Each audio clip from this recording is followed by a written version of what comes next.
ही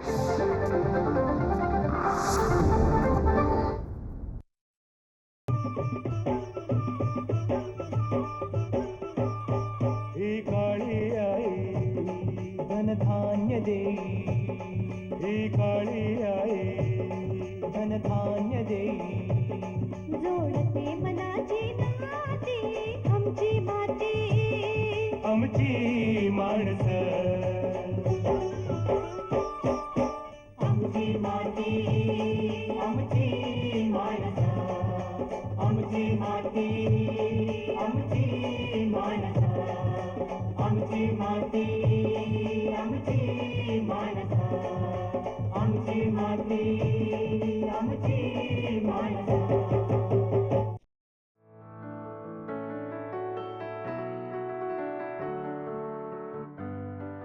निसर्गाच्या अवकृपेने अथवा इतर कोणत्याही कारणाने शेतीमधून मिळणाऱ्या उत्पन्नाची हमी राहिली नाही. त्यामुळे शेतकऱ्यांना पर्यायी उत्पन्नाचं साधन म्हणून इतर व्यवसायाची जोड देणं गरजेचं झालं. हे शेती आणि शेतीवर आधारित असलेले जोडव्यवसाय म्हणजेच शेतीपूरक किंवा कृषीपूरक व्यवसाय होत. रत्नागिरी जिल्ह्यात फळ पिकांपासून मिळणारं उत्पन्न दिवसेंदिवस कमी होत आहे.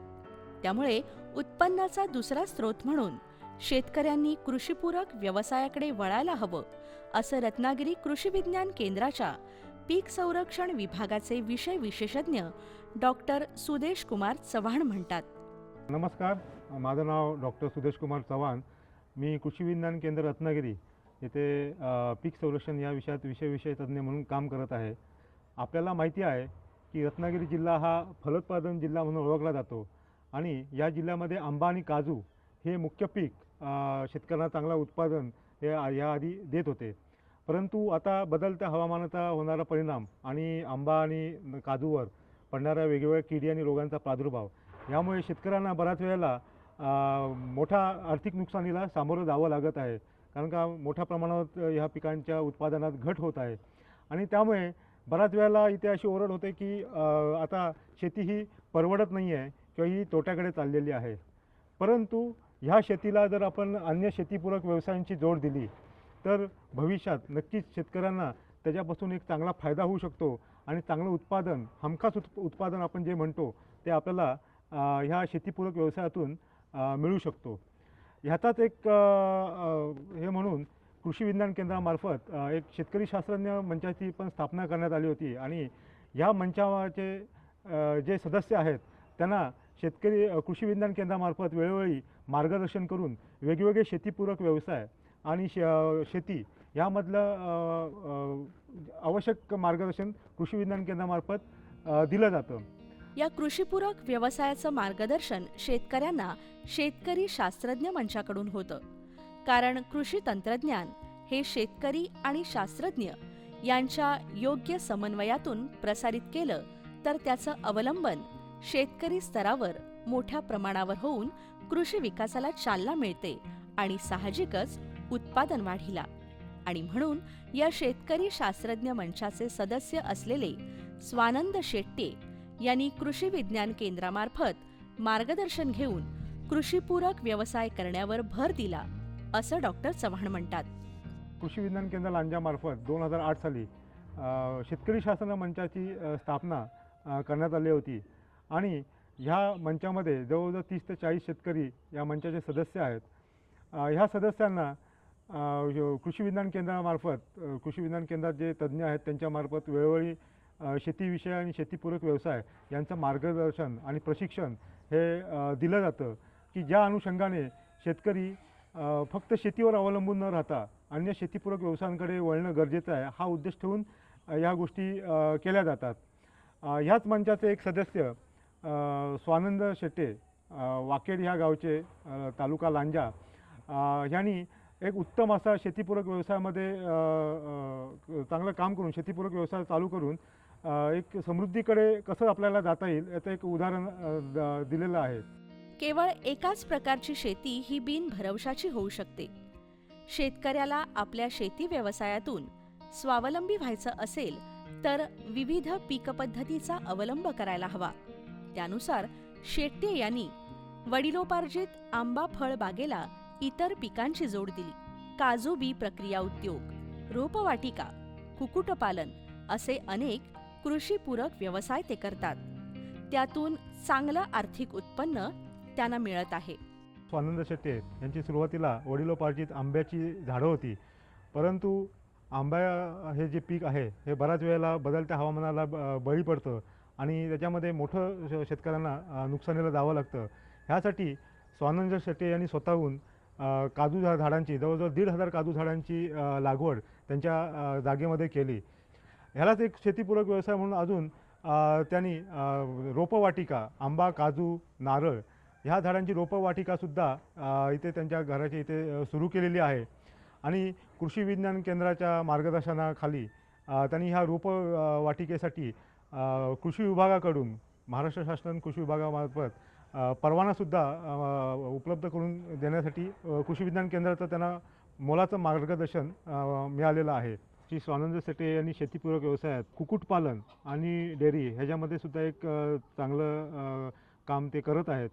आज त्यांच्याकडे ज्या गावठी कोंबड्या आहेत त्या जवळजवळ 400 ते 500 गावठी कोंबड्या आज ते स्वतः पाळत आहेत आणि त्याच्यापासून मिळणारं एक चांगलं उत्पादनसुद्धा त्यांना गावठी कोंबड्यांची अंडी आणि गावठी कोंबड्या यांच्यापासून चांगलं एक उत्पादन मिळत आहे.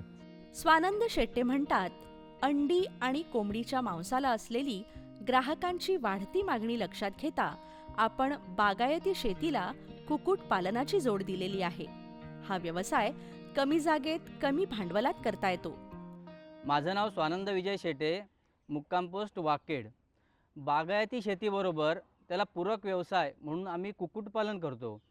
साधारणपणे आमच्याकडे ब्रॉयलर आणि अशा दोन्ही प्रकारचं आम्ही इथे संगोपन करतो.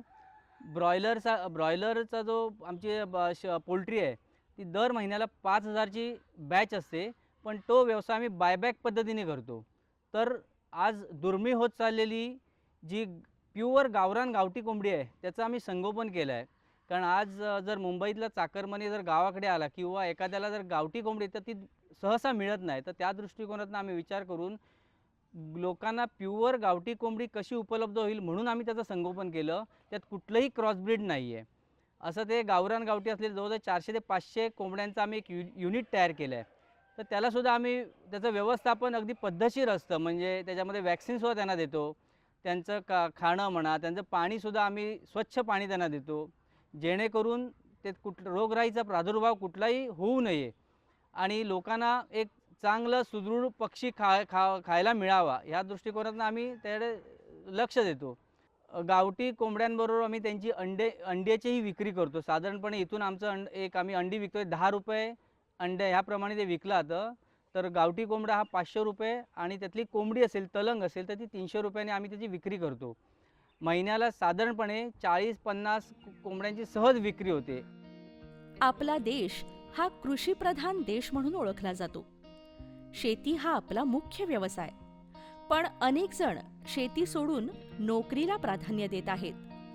परंतु बदलत्या काळानुसार आधुनिक पद्धतीचा अवलंब केला तर ग्रामीण भागात शेतीवर आधारित व्यवसायात अर्थार्जनाच्या अनेक संधी आहेत. त्यांच्या मते कुक्कुटपालन हा शेतीला पूरक, सोपा आणि सगळ्यांना सहज करता येण्यासारखा व्यवसाय आहे. आज ग्रामीण भागातला मोठ्या प्रमाणावर तरुण वर्ग हा मुंबईकडे जातोय, नोकरीनिमित्त का होईना. पण जर त्यांनी तो त्या दृष्टिकोनातून विचार केला, आपण इथे काहीतरी करू शकतो, तर प्रत्येक तरुणांनी इथे राहून आपले उदरनिर्वाह करू शकतो. एवढं मुबलक संपत्ती आज आपल्या गावामध्ये आहे. फक्त त्या दृष्टिकोनातून प्रत्येक तरुणांनी बघितलं पाहिजे. कृषी विज्ञान केंद्र लांजा म्हणा किंवा तालुका कृषी ऑफिस लांजा यांच्या वेळोवेळी यांचं मार्गदर्शन शेतकऱ्यांना असतं. तर गावातील तरुणांनी एक जोडधंदा म्हणजे कुक्कुटपालन म्हणून जोडधंदा जर बघितला तर त्यातनं खरोखर त्याला फायदेशीर ठरू शकतो. जर त्याची माहिती हवी असेल तर त्याची माहिती KVK म्हणजे कृषी विज्ञान केंद्र लांजा यांच्याकडे मिळू शकते. त्याचं ट्रेनिंग मिळू शकतं.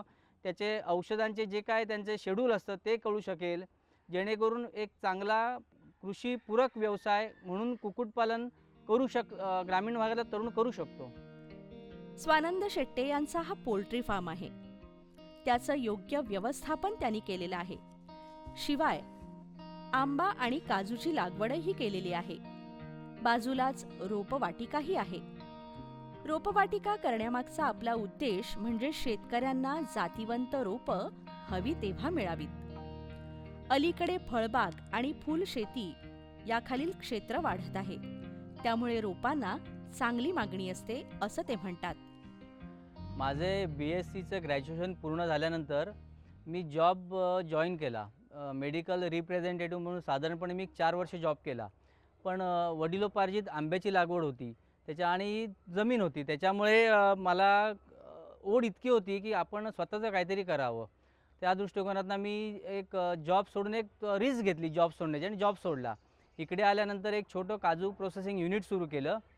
तर युनिटला जी आम्हाला बी लागते तर ती प्रत्येक वेळा विकत घ्या ती खूप महागात पडत होती. मग आम्ही ठरवलं की आपली स्वतःची लागवड करायची. त्या दृष्टिकोनातून आम्ही लागवड केली. तर काजूची लागवड करता करता ती त्या काळात जवळजवळ 1,500 कलमांची लागवड झाली. आणि मी KVKमध्ये कृषी विज्ञान केंद्र लांजाचा सदस्य झालो. तेव्हा तिथे दळवी सर होते, परुळेकर सर होते, चव्हाण सर होते. या तिघांच्या मार्गदर्शनाखाली आम्ही वेळोवेळी त्यांचं मार्गदर्शन मी घेत होतो. तर ते करत असताना मी मनात आलं की आपली एवढी लागवड झाली तर नर्सरी सुरू कर. पण नर्सरीसाठी लायसन्सची खूप गरज असते, सरकारची मान्यता लागते. तर त्यावेळा दळवी सरांच्या प्रयत्नातून आम्हाला हे ह्याचं सर्टिफाय झाली बाग आणि आम्हाला कृषी विभागाने लायसन दिलं. शासन मान्यताप्राप्त आपली नर्सरीमध्ये काजू कलमं, आंबा कलमं आणि नारळ याचं लायसन आहे आपलं. तर काजूमध्ये वेंगुर्ला 4, वेंगुर्ला 7 ह्या 2 जाती आहेत. आंब्यामध्ये रत्ना, केशर, पायरी, हापूस या 4 जाती आहेत. तर नारळामध्ये बाणोली म्हणजे आपले ओरिजिनल आम्ही लागवड केली आहे, TD आहे, लक्षद्वीप आहे. तर अशा वेगवेगळ्या जाती आहेत आणि शेतकऱ्यांना इथे इतर झाडं उपलब्ध व्हावी जेणेकरून त्यांना कुठे लांब जाऊ नये म्हणून आम्ही फुलझाडं जवळजवळ साधारणपणे 5 ते 7 ते 10,000पर्यंत आमची फुलझाडं वेगवेगळ्या प्रकारची फुलझाडे आहेत. त्याच्यानंतर विविध मसाल्याची झाडे आहेत. पण काजू जर विचार केला तर आम्ही 10 ते 15,000 काजू कलमं बांधतो, एक 10-12,000 आंबा कलमं बांधतो, नारळही बांधतो. ते जेणेकरून ह्या पंचक्रोशीतल्या ह्या तालुक्यामधल्या शेतकऱ्यांना कुठे लांब जाऊ नये आणि चांगली जातिवंत झाडं उपलब्ध व्हावीत म्हणून आमचे प्रयत्न असतात. हे सगळं करत असताना मला KVK कृषी विज्ञान केंद्र लांजाचं वेळोवेळी मार्गदर्शन असतं. फवारणीचं शेड्यूल म्हणा, त्यांना खतांचे डोस म्हणा, त्यांना ऑर्गॅनिक खतं म्हणा, यांचं मार्गदर्शन मला चव्हाण सर कायम करत असतात. आमचं कायम फोनवर कॉन्टॅक्ट असतं. मला जर कुठे काय प्रॉब्लेम आला तर चव्हाण सर लगेच येतात, मला मार्गदर्शन करतात. अशा प्रकारे आमचा आता नर्सरीचा हा व्यवसाय चालू आहे. आमची माती आमची माणसं. कोकणात नारळ, काजू, आंबा, सुपारी यांचं उत्पादन शेतकरी वर्षानुवर्ष घेत आला आहे. मात्र आता केवळ या पिकांवरच अवलंबून न राहता पीक पद्धतीत बदल करणं गरजेचं आहे. स्वानंद शेट्टे यांनी उत्पादन वाढीसाठी अनेक पर्याय शोधले आहेत. शिवाय जमिनीची सुपीकता टिकावी आणि रासायनिक खतांवरचा सर्व खर्च कमी व्हावा म्हणून सेंद्रिय खत स्वतःच्या शेतावर तयार करण्याचं मार्गदर्शन ते कृषी विज्ञान केंद्राकडून घेत आहेत, असं डॉक्टर चव्हाण म्हणतात. श्री स्वानंद शेट्टे हे शेतीपूरक व्यवसायावर फक्त अवलंबून न राहता यांनी यापुढे सुद्धा पीक पद्धतीमध्ये सुद्धा बराच बदल केलेला आहे. ह्याच्यामध्ये आंबा, काजू तसंच चंदनाची लागवड जवळजवळ 125 ते 150 झाडं त्यांनी चंदनाची लागवड केलेली आहे. तसेच मसाला पिकांमध्ये जर विचार केला तर काळी मिरी ह्या झाडांची सुद्धा ते चांगल्या प्रकारे आता लागवड करत आहेत. अजून एक ह्याच्यातला एक भाग म्हणून की आज आपल्याला माहिती आहे की केमिकल फर्टिलायझर्स जे रासायनिक खतं आहेत यांचा पीक वाढीवर मोठ्या प्रमाणावर विपरीत परिणाम होत आहे आणि ह्या गोष्टीवर मात करण्यासाठी कृषी विज्ञान केंद्रामार्फत त्यांना जीवामृत बनवणं, गांडूळ खताचा वापर ह्यांसारख्या जे गोष्टी आहेत ह्यांच्यावरसुद्धा वेळोवेळी मार्गदर्शन करण्यात येत आहे. आणि नॅचरल शेती जे नॅचरल फार्मिंग म्हणतो त्या प्रोजेक्टच्या अंतर्गत त्यांना आपण जीवामृत बनवण्याबाबतची प्रत्येक गोष्ट मार्गदर्शन जे आहे तांत्रिक मार्गदर्शन कृषी विज्ञान केंद्र लांजामार्फत दिलं जात आहे. स्वानंद शेट्टे यांची ही वडिलोपार्जित आंब्याची बाग. अशा जुन्या आंबाबागेतून अधिक आणि दर्जेदार उत्पन्न मिळवण्यासाठी झाडाच्या वयोमानानुसार खत व्यवस्थापन, फवारणी आणि आंतरमशागतीची कामं करावी लागतात. आंब्याची ही बाग आपली साधारणपणे 200 ते 250 कलमांची आहे. या आंब्याच्या बागेमध्ये रत्ना, केशर, पायरी आणि हापूस अशा 4 व्हरायटी आहेत. आंब्याची कलमं ही वडिलांनी लावलेली आहे. साधारण 35 ते 40 वर्षाची कलमं आहे ती. तर त्याचं खत व्यवस्थापन जर बघायला गेलो तर KVKच्या मार्गदर्शनाखाली आम्ही त्याचं खत व्यवस्थापन करतो. फवारणीसुद्धा आमच्याजवळ 3 ते 4 फवारण्या असतात. मग पूर्ण बागेची आम्ही मशागत करतो. आंब्याची आता एक साधारणपणे एक टोटल बागेमध्ये 18 ते 20 दिवसांनी अजून काढणीला सुरुवात होईल. ह्या सगळ्या ह्याच्यामध्ये मला पत्नी म्हणजे ही डॉक्टर आहे, प्रोफेशनल डॉक्टर आहे, तर तिची मला खूप साथ असते. आम्ही दोघंही मिळून करतो. म्हणजे तिचं व्यवस्थापन ती बघते. आम्ही म्हणजे ह्या सगळ्यामध्ये तिची खूप आम्हाला साथ असते ह्याच्यामध्ये. काळी मिरीच्या पिकास सावलीची आवश्यकता असते. म्हणून कोकणात साधारणतः या पिकाची लागवड नारळ सुपारीच्या बागेत केली जाते. पण शेट्टे यांनी मात्र काळी मिरीची काढणी सुलभ होण्याकरता कॉलम पद्धतीने लागवड केलेली आहे. तर आधुनिक पद्धतीबरोबर ते असे वेगवेगळे प्रयोगही करत असतात. ही काळा मिरीची लागवड आपण कॉलम पद्धतीने केली. ही जात आहे पेन्नुरेक.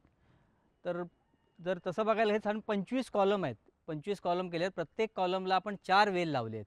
म्हणजे 25 चौक 100 वेलींचा हा एक प्लॉट तयार केला आहे आपण.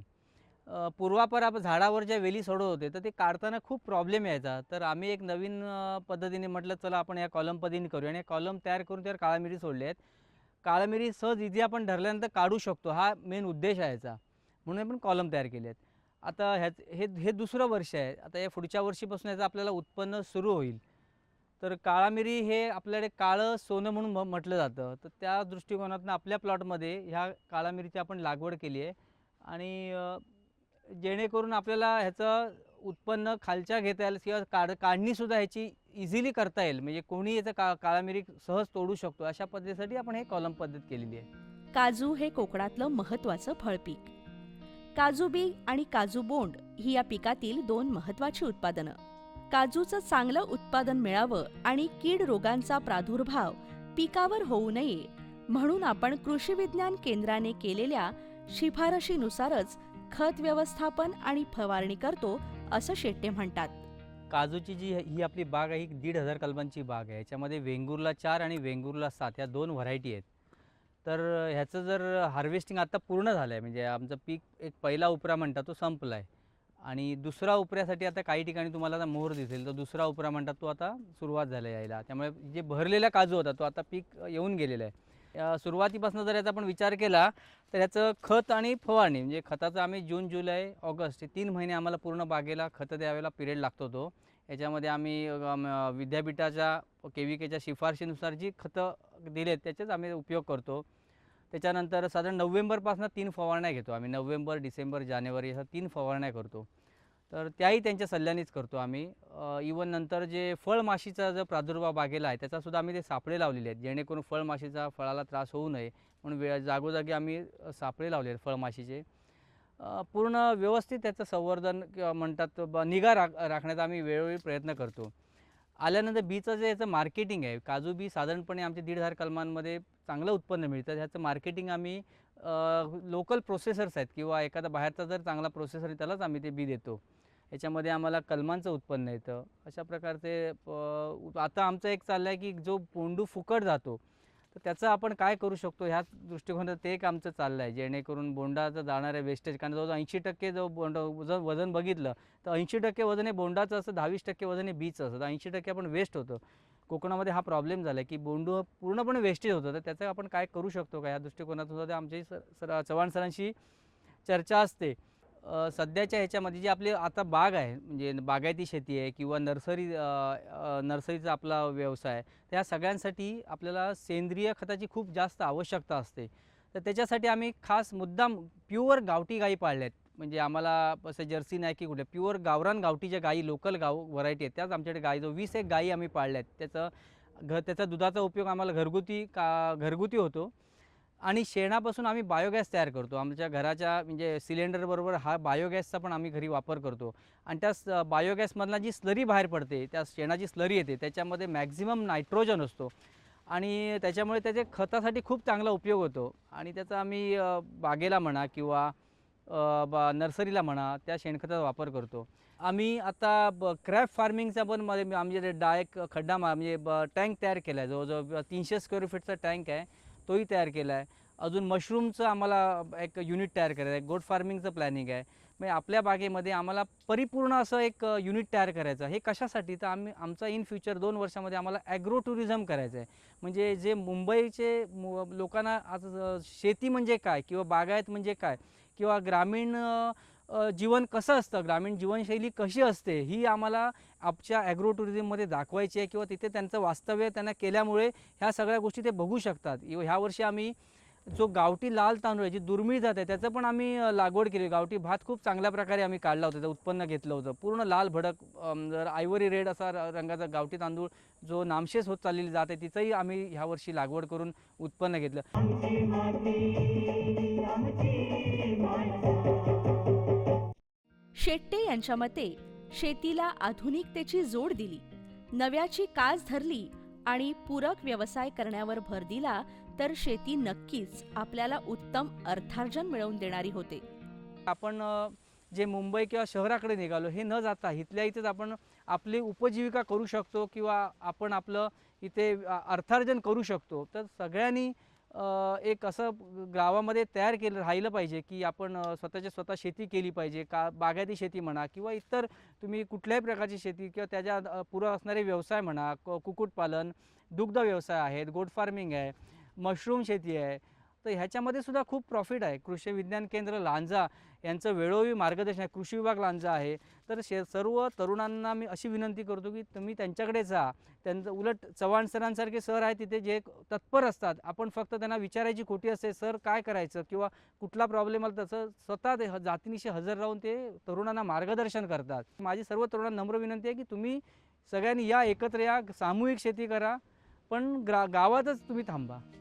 शेती व्यवसायातील वाढत चाललेल्या अडचणींमुळे उत्पादन वाढीसाठी नवनवीन पर्याय शोधणं ही आजची गरज आहे. शेती व्यवसायात होणारा खर्च आणि मिळणारं उत्पन्न यांचाही ताळमेळ बसवायला हवा. स्वानंद शेट्टे यांनी आपल्या प्रयत्नांनी, मेहनतीने ते साध्य करून आर्थिक नियोजन साधलेलं आहे, असं डॉक्टर सुदेश कुमार चव्हाण म्हणतात. तेव्हा प्रत्येक ग्रामीण युवकाने, शेतकऱ्याने कृषी विज्ञान केंद्राचं मार्गदर्शन घेऊन शेती करावी, असं ते म्हणतात. तर शेतकरी मित्र हो, आता आपण बघितलं की श्री स्वानंद शेट्टे यांनी शेतीला, शेतीपूरक व्यवसायांची एक जोड देऊन एक चांगल्या प्रकारे आर्थिक नियोजन जे केलेलं आहे, एक चांगल्या प्रकारे पैसा कमवत आहेत. त्याचप्रमाणे प्रत्येक युवकांनी अशा प्रकारे जर शेतीमध्ये आपण जर नियोजन केलं आणि फक्त शेतीवर अवलंबून न राहता अशा प्रकारे ह्या शेतीपूरक व्यवसायांची जोड जर त्या शेतीला दिली तर निश्चितच भविष्यात शेती ही आपल्याला फायद्याची राहणार आहे. खरं बघितलं तर शेतीमध्ये पण बऱ्याच अडचणी आहेत. श्री स्वानंद शेट्टे यांनासुद्धा अडचणी नाही आल्यात असा काही विषय नाही. त्यांना पण भरपूर अडचणी आहेत. पाण्याचे विषय आहेत, पाण्याच्या अडचणी आहेत, जंगली जनावरांच्या अडचणी आहेत. तरी पण त्यांनी त्याच्यावर मात करून एक उत्कृष्ट असं उदाहरण या वाकेड या गावामध्ये निर्माण केलेलं आहे. तर मला सर्व शेतकरी मित्रांना, सर्व युवकांना एक माझी नम्र विनंती आहे, आपणसुद्धा गावाची शेती, गावाची जमीन सोडून शहरात जाण्यापेक्षा एक चांगल्या प्रकारे जर आपण इथे एक व्यवसाय, शेतीतला व्यवसाय, शेतीपूरक व्यवसाय जर करू इच्छित असाल तर लांजा येथील कृषी विज्ञान केंद्राला निश्चित तुम्ही भेट द्या. तेथील जे सर्व उपलब्ध तज्ज्ञ आहेत त्यांचं मार्गदर्शन आपल्याला चांगल्या प्रकारे मिळेल आणि आपणसुद्धा अशा प्रकारे शेतीमध्ये एक चांगल्या प्रकारे शेतीपूरक व्यवसाय करू शकाल आणि शेतीला एक चालना मिळण्यासाठी आपल्याला एक मदत मिळू शकेल. आज शेतीपुढे असलेली अनेक आव्हानं पाहता केवळ एकाच प्रकारची शेती ही बिनभरवशाची होऊ शकते. तेव्हा शेतकऱ्याला आपल्या शेती व्यवसायातून स्वावलंबी व्हायचं असेल तर कृषीपूरक व्यवसायांची जोड देणं आवश्यक आहे.